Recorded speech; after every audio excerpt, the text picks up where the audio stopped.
Okay, it's John on Island 5 of 6, Pacific Island Hopping Campaign commemorating World War II at Spot Pond in Stoneham. For those of you that got to this 5th video, thank you so much. It's actually the 6th video. Thanks for staying with me. Thanks for being friends. Thanks for being fans.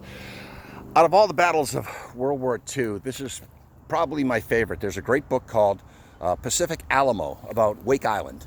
And Wake Island is 2,300 miles west of Honolulu. It's the furthest, most eastern point in the United States, even though it's not a recognized territory. In fact, the Marshall Islands claim Wake Island is one of their own.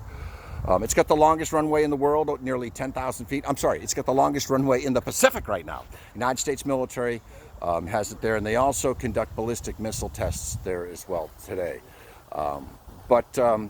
Wake Island, to me, is something, it's a hero story. Because when the Japanese bombed it on December 8th, 1941, and Wake Island, by the way, is to the west of the international date line, so they're nearly 1 day ahead of us. So that's how far, that's why they're the most eastern point. But anyways, Japanese bomb it December 8th, our time, December 8th, 1941, the same time they bombed Guam, Pearl Harbor. And immediately after the bombing, the brass took off. They got into this Boeing Clipper, this Pacific Super Clipper. You can look that up. I think they have four engines, huge plane, and they left civilian contractors, Navy and Army personnel on the island. Out of the 1,500 civilian contractors that were building the runways, this is early December 1941, just before the bombing, there were two guys named Fred and Scotty, okay? And essentially, every day when the Japanese bombed after that, they'd have to dig their own foxhole, and they'd take cans of rations into the foxhole. 1,500 contractors across Wake Island burrowed like squirrels into the dirt, and like rabbits into the dirt. And every night they'd have to move the 4 major anti-aircraft guns from each corner. They'd have dummy guns, and then they'd move the guns to the interior, but just so the Japanese couldn't bomb it. But the Japanese were relentless. And on or around December 12th, the Japanese decided to invade the island. And it was at dawn, and the men armed these, they manned these anti-aircraft guns, and they lobbed shells at the Japanese invasion fleet. And I think they sunk a destroyer. They might have hit the magazine of another ship and maybe a couple of transports, but the Japanese tucked tail and ran. So news got back to the United States because they were in a frenzy over Pearl Harbor.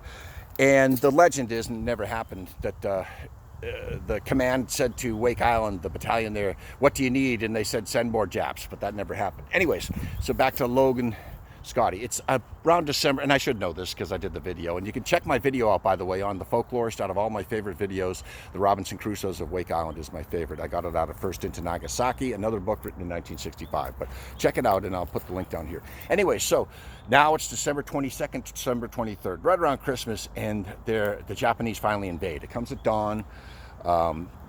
Everybody's caught and rounded up as prisoners of war, except for 2 guys, Scotty and Fred. They hid out in one of these foxholes that they had dug every night for the air raids with their rations. And essentially from like Christmas time, 1941, up until early March of 1942, every night, they only moved at night, they moved from foxhole to foxhole to foxhole, and they ate the rations that were left behind. And there was one time in the story where, because of the gastrointestinal disorders, Fred let one go and nearly gave up the 2 of them to the Japanese. True story. But there are a couple of times where they swear that when they were hiding in the tall grass, the Japanese soldier was looking straight at them, and then all of a sudden a sound would go, and they'd look away and they'd go off. But that's the Robinson Crusoes of Wake Island. The Battle of Wake Island, the United States eventually would take back Wake Island. Later on in World War II, they would run the Japanese off it. But again, I hope you're having a good day. Thanks for staying with me so far. It's been a real cool adventure, and thanks for staying with my weirdness. Peace.